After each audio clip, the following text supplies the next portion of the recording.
النظام الجزائري ما بغاش يتهنى، يقلب حتى غيشعلها في جميع الحدود، القبائل في الشمال، المغرب في الغرب، وعنده الازوات في الجنوب. مطالبه ديال بعض التونسيين استرجاع اراضيهم في الشرق، والشرق الليبي اللي صحراء مقتطع ومسروق منها جزء اللي خدته الجزائر بدعوى الحدود مسروقه من الاستعمار. اليوم غادي نهضروا على التهديد ديال خليفه حفتر اللي مؤخرا جاب مجموعه من وسائل التواصل الاجتماعي. غادي نشوفوا الصحه ديالو، واش كاينه هذه الهضره او لا ما كايناش، وكذلك علاش ممكن ان حفتر يهدد الجزائر بانه يجتاح الشرق الجزائري باكمله. غادي نمشيو مباشره للخبر الاول، فبسم الله وعلى بركه الله. حفتر يهدد الجزائر بالحرب، هذه خلفيات أقوى خرجة للجنرال الليبي. إذن متابعينا الكرام، واش هاد الهضرة كاينة ولا ما كايناش؟ هاد الهضرة تقالت في 2018 وكان صحيح، وتحرك الجيش الليبي إلى منطقة غادي نشوفوها في الخريطة في الحدود الجزائرية الليبية. ثم في 2021 تكرر هذا الأمر، ولكن في نقطة ايضا في الحدود الليبيه الجزائريه في الشمال. كلشي غنشوفوه في الخريطه. اما الان فالامور خطيره بهذا الاعتبار، فالنظام الجزائري باغي يخدم المصالح الفرنسيه، النظام الجزائري يسرق ثروات ديال ليبيا، وكان دخول وكان حفتر والاعلام الليبي يعني هاجم الجنرالات بانهم كيستغلوا الوضع الامني في ليبيا وكيدخلوا كيسرقوا كيستولوا على الثروات ديال النفط في منطقه او في حقل غدامس، غادي نشوفوه كامل. لكن اليوم هناك هجمه قويه من الاعلام الجزائري على الخليفه حفتر، وايضا كانت هناك مجموعه من الاخبار كتتحدث على ان الجزائر كانت بغات دير واحد البوليزاريو جديده في ليبيا. شكون اللي غيكون القائد والزعيم ديالها؟ هو سيف الاسلام القذافي. لان في ليبيا كاينين ثلاثه المناطق، كاينه المنطقه الشرقيه اللي فيها خليفه حفتر وفيها البرلمان ديال الليبي، والجهه الغربيه اللي كانت فيها حكومه الوفاق ولات فيها دابا حكومه الدبيبه، وهناك المنطقه الجنوبيه. للاسف قسمت ليبيا هكذا. فالجزائر ارادت ان يكون سيف الاسلام القذافي ابن الرئيس المخلوع القذافي معمر القذافي انه يشد المنطقه الجنوبيه. علاش؟ لان فيها مجموعه من الابار، وتما كانت الشركات الفرنسيه ديال النفط خدامين حتى وقفهم حفتر. فبالتالي اصبح هذه المنطقه حطت الاعين ديالها. فقالت لسيف الاسلام القذافي ما دمت لست مع الوفاق وانك ماشي 100% مع حفتر، فيمكن لك لو قدرتي تشق غير واحد المجموعه اللي تبدا بها من عند الجيش اللي كيقودوا خليفه حفتر، فالجزائر غادي تزيدك مرتزقه وغتزيدك سلاح كما درت مع البوليساريو. جابت واحد الكمشه قالت انهم يطالبون بتقرير المصير وبدات كتدخم في الاعداد وبدات كتزيد لهم مرتزقه من السودان، من النيجر، من مالي، وشفنا من موريتانيا كذلك، من سوريا، مجموعه من المناطق. تخلص لهم فلوس، تخلص لهم سلاح باش انهم ياخذوا هذا كما كيحسب لهم، ياخذوا الصحراء المغربيه ويوصلوا للمحيط الاطلسي وياخذوا الثروات ديال الصحراء المغربيه وما الى ذلك. فنفس الشيء بغات دير هذا البوليساريو بقياده سيف الاسلام القذافي في جنوب الليبي. فشفنا انه هناك تحرك في هذا الاتجاه من طرف الاعلام الجزائري لشيطنه حفتر بشكل كبير، على اساس انها دير واحد الحاضنه شعبيه لهذه الفكره ديالها في ليبيا، حتى من يخرج سيف الاسلام القذافي او لا غيره فيكونوا الناس طالع لهم حفتر في راسهم. فكان الرد صادم، حتى ليبيا عندها اعلام ورد على الاعلام الجزائري. فقبل ما نشوفوا الخريطه ونشوفوا المناطق ومجموعه من الامور، خلينا نشوفوا هذا التقرير ديال صحيفه المرصد الليبيه اللي دارت واحد التقرير طويل مهم جدا وزوين بزاف، ردت فعل الاعلام الجزائري. حنا ناخذ جزء فقط منه ونعلقوا عليه. مجددا يعود اعلام الجزائر الى اقحام ليبيا والقوات المسلحه الليبيه في حروبه مع الهواء كلما عصفت به ازمات داخليه يعجز عن حلحلتها.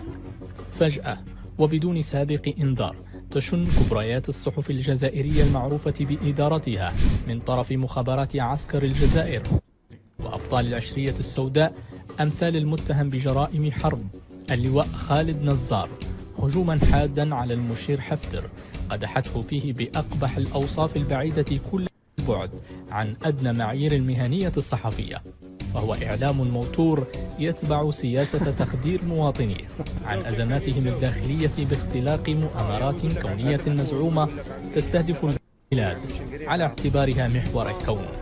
فهذا طابور على الحليب، وهذا طابور على العدس، وهذا على الطحين، وذلك على الزيت، وذاك طابور على الغاز، في دولة تسبح على بحيرات نفطية. وهذه الجزائر الجديدة في عهد تبون الذي تعهدت سلطته بتحويلها إلى دبي المنطقة. كيصحابنا غير المغاربة اللي عايقين بهم، لكن العالم كله أصبح عايق بهم. فليبيا وهذا التقرير ركز على 3 نقاط.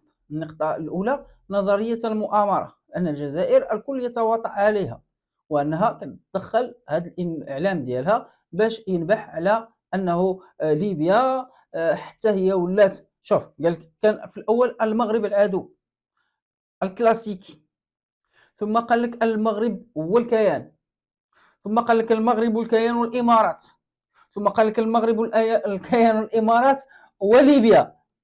فهذه النقطة الأولى اللي كانت في التقرير، نظرية المؤامرة، الكل يتآمر على الجزائر كأنها محور الكون. ثانيا بلد طابورستان، طابور على الحليب، على البوطة، على الزيت، على السكر، على كل شيء. وثالثا الجزائر الجديدة في عهد كتبون، التي كيقولوا تعوم على الغاز، بحر من الغاز الطبيعي والنفط، وبغى يرجعها مثل دبي. بركة، ما نزيدوش نردوا على الإعلام الجزائري مادام صوتنا وصل حتى الإخوان في ليبيا. فما يمكنش ما بين المغرب وليبيا كاينه واحد البقعه، هادو متآمرين وهادو متآمر، هادو كيكذبوا هادو كيكذبوا، انت اللي عندك الصح. فنمشيو كيف ما قلت لكم لهذا الصراع ما بين النظام الجزائري وما بين حفتر، وان التهديد سيكون قريبا الا ما جمعتش راسها هذا النظام الجزائري. حفتر غادي يدير داكشي اللي كيقول. فمثلا غنشوفوا في هذا الخبر في سنه 2021 قال التنقيب الجزائري في حوض غدامس النفطي وراء تحرك الجيش الليبي. فمن قبل كيف ما قلت لكم هو السبب اللي كاين دابا هذا التهديد ديال اللواء حفتر باجتياح شرق الجزائر، كيقول بسبب دخول الجنود او الجزائريين الى هذه الحقول ديال النفط اللي في غدامس وكيسرقوا منها. ومن قبل في 2021 تحرك الجيش الليبي واعتذر الجيش الجزائري وقال لك لا، هذيك هي حالات معزولة ولن تتكرر. فنشوفوا الخريطة، هذا هو المعبر ديال غدامس قريب، وهنا كاينين الحقول ديال غدامس. حقول غدامس جات في الجهة اللي فيها الحدود الليبية، يعني في الجهة الليبية من الحدود. ثم في 2018 قبل منها، يعني حنا هذه اللي شفنا في 2021 اللي قبل منها في 2018 نشوفوا ايضا من جريده الشرق الاوسط، الجزائر تبحث تهديدات حفتر بالسيطره على منطقه حدوديه، الجيش شدد المراقبه على المعابر بعد اعلان الوطني الليبي، يعني الجيش الوطني الليبي هيمنته على معبر ايسين. نمشيو للخريطه ونقدر نحكي لكم القصه ديال هذا معبر ايسين. فهنا معبر ايسين جا في الجنوب، يعني تحت من غدامس كانت الفوق، اما ايسين كاينه لتحت. فهنا ربما تذكروا انه كان خرجوا بواحد في الجزائر، خرجوا بواحد الهضره، قال لك ان لولا سميتو الجيش الجزائري راه كان واقف وشاد الزينات على انه يدخل ليبيا ويهنيها من حفتر.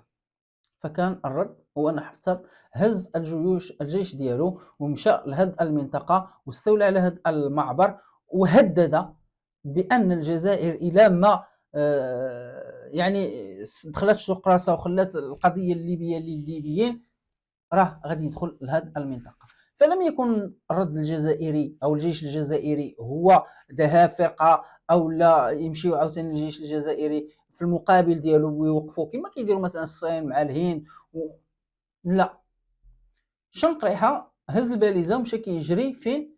مشى كيجري لروسيا باش تجي الكلام من روسيا لحفتر. حنا كنعرفوا ان حفتر عنده مع الفاغنر الروسي ومع روسيا، فبالتالي كيسمع الهضره مع مصالح مشتركه. فالشنقريحه الخواف مشى كيبكي على عمهم بوتين. وهنا صدق كذبون وهو كاذب ملي قال لبوتين روسيا هي من تحمي استقلال الجزائر، فلولا روسيا لكان دخلها اليها حفتر. نكملوا. إلا شفنا هاد المنطقة المرة الأولى اللي مشى لها الجيش الليبي في 2018 كان معبر الياسين البري، والمنطقة اللي مشى لها في 2021 كيهضروا عليها دابا في 2023 هي غدامس. الخط الأحمر كيبين بأن المنطقة الشرقية كلها للجزائر ستكون في خبر كان، وسيبدأ الاجتياح في هذه المنطقة الزرقاء. أكيد أنه نظر لمجموعة من المعطيات حفتر ما يقدرش يفوت هذه المنطقة الزرقاء، ياخذ هذه المنطقة ويقول لك استرجعت ما كان مسروقا من الاستعمار. ما غاديش يدخل للجزائر العاصمة ولا غادي يطلع الفوق لأن غينوضوا الدول وبزاف ديال الأمور، ولكن له الحق أنه يسترجع أرضه بالسلاح، ولا كنتي موقد ادخل وسالت. هذا ما كان في هذه الحلقه. كنتظر ارائكم في التعليقات اسفل الفيديو. واش يمكن للجيش الجزائري يصد الهجمات ديال خليفه حفتر ام انه فقط كلام في بالون منفوخ؟ دمتم في رعايه الله. شكرا لكل واحد كيدعمنا بالضغط على زر الاعجاب، اشتراك في القناه، صفحه الفيسبوك. مغربي وافتخر. السلام عليكم ورحمه الله تعالى وبركاته.